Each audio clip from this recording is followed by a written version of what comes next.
What if the random acts of unkindness, the persistent bad luck, the feeling of being watched, were not random at all?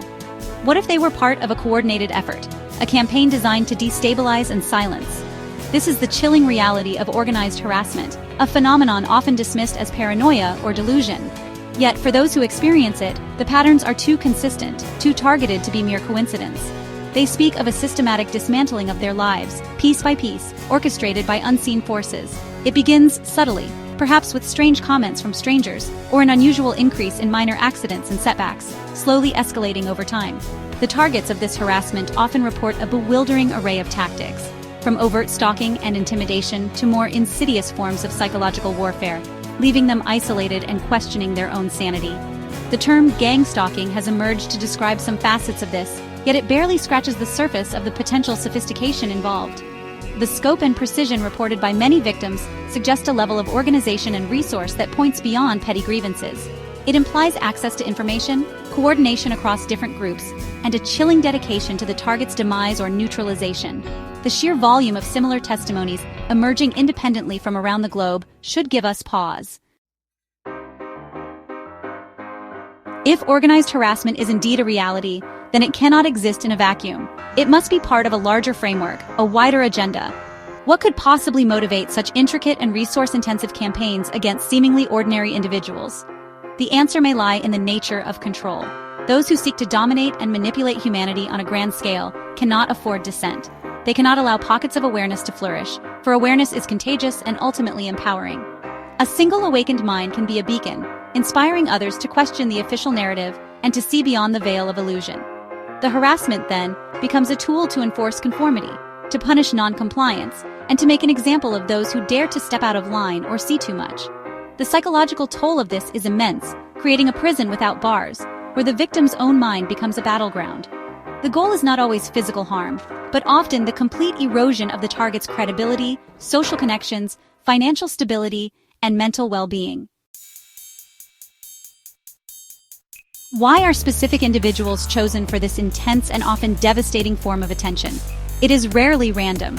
The targets of organized harassment often share certain characteristics, not of weakness, but of a particular kind of strength or awareness that makes them a threat to the established order.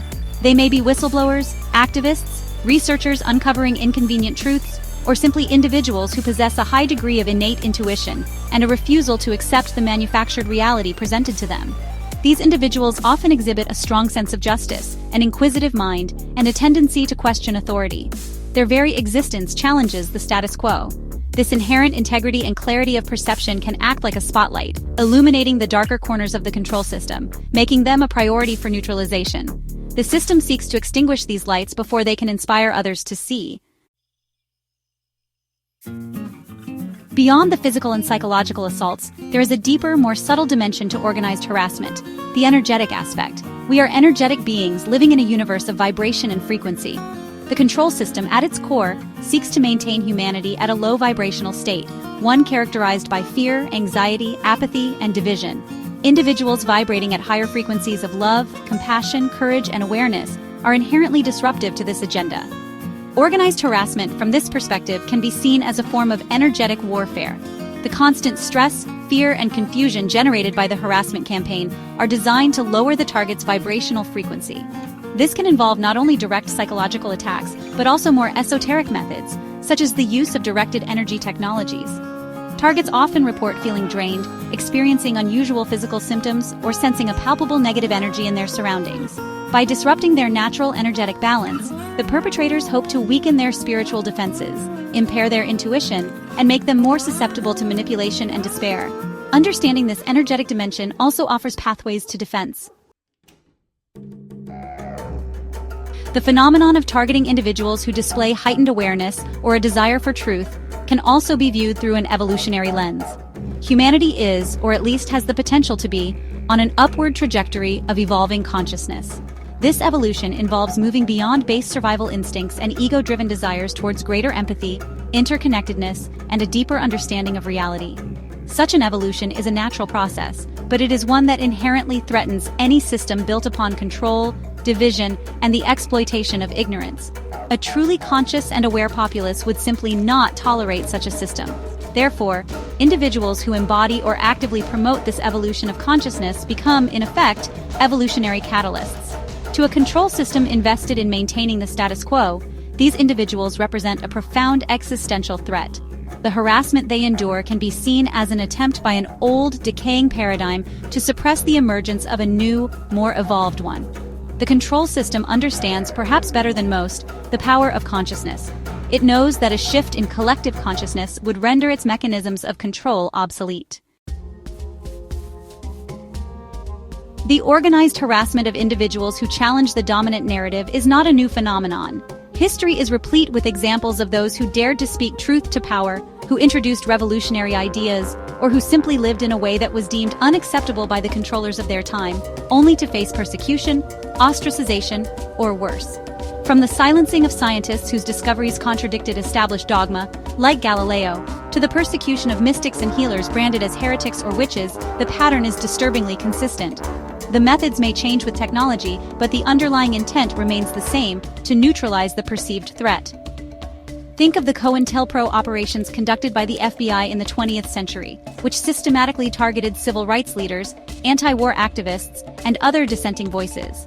The modern iteration of organized harassment, often utilizing digital technologies and exploiting social networks, is simply the latest evolution of these age-old tactics of suppression. The methods employed in organized harassment are diverse and insidious, often tailored to the specific vulnerabilities and circumstances of the target. Yet they follow a recognizable playbook. A key tactic is overt and covert surveillance. Targets report being followed, their homes and vehicles monitored, their digital communications intercepted. This creates a pervasive sense of being watched, eroding any feeling of privacy or safety. Another common set of tactics involves social manipulation and character assassination. This can include spreading malicious rumors among the target's friends, family, and colleagues, often using subtle disinformation that is hard to trace or refute. Disruption of daily life is also a hallmark. This can range from persistent noise campaigns, such as loud neighbors at specific times or constant construction work, to sabotage of property, vehicles, or work projects. The cumulative effect of these tactics is to create an environment of constant fear, uncertainty, and psychological distress, pushing the target towards a breaking point. While mainstream science and media often shy away from directly addressing organized harassment as a systemic issue, preferring to pathologize individual accounts, there are nevertheless data points and research areas that offer glimmers of corroboration. For instance, studies on workplace mobbing and bullying reveal sophisticated group dynamics and psychological tactics that bear a striking resemblance to what targets of broader organized harassment describe. Furthermore, declassified government documents from programs like the aforementioned COINTELPRO or MKUltra provide undeniable evidence of state-sponsored activities aimed at manipulating, discrediting, and neutralizing individuals and groups perceived as threats. The increasing body of anecdotal evidence itself, while often dismissed, cannot be entirely ignored. Numerous support groups and online forums exist where thousands of individuals from diverse backgrounds and geographical locations share strikingly similar experiences of systematic harassment. The consistency in the reported tactics, such as synchronized harassment, noise campaigns, street theater, and electronic interference, across these disparate accounts suggests a common underlying methodology rather than mass hysteria or individual delusion. The sheer volume and congruence of these testimonies warrant serious investigation rather than summary dismissal. Confronted with the deeply unsettling prospect of organized harassment and its potential connection to a vast control system, it is easy to feel overwhelmed or fearful. However, fear is precisely the currency upon which such systems thrive. The ultimate defense, the most potent form of resistance, lies not in matching force with force in the conventional sense, but in reclaiming our individual and collective sovereignty through awakened awareness. This begins with understanding the nature of the game being played, recognizing the tactics, and refusing to be psychologically broken by them. The power of the control system diminishes significantly when its methods are exposed and understood.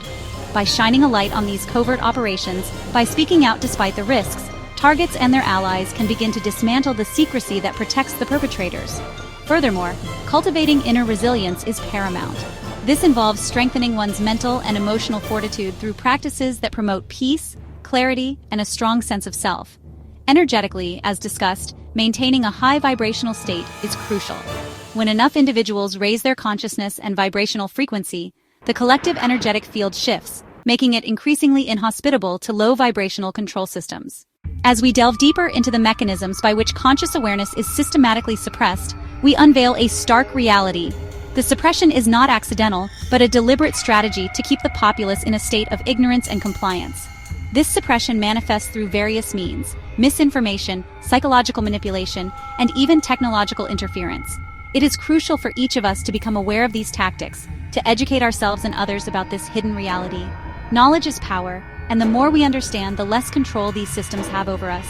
But awareness alone is not enough. We must turn our understanding into action. This is where the power of community comes into play. By coming together, sharing our insights, and supporting each other, we can create a formidable force against these covert operations. We urge you to take the next step. Like this video, share it with those who need to hear this message, and subscribe to our channel. Your engagement is more than just a digital interaction. It is a statement of solidarity and a step towards reclaiming our collective sovereignty. Together, we can dismantle the secrecy, expose the truth, and create a world where consciousness is celebrated, not suppressed. Thank you for watching, and remember, the power to change the world begins with an awakened mind.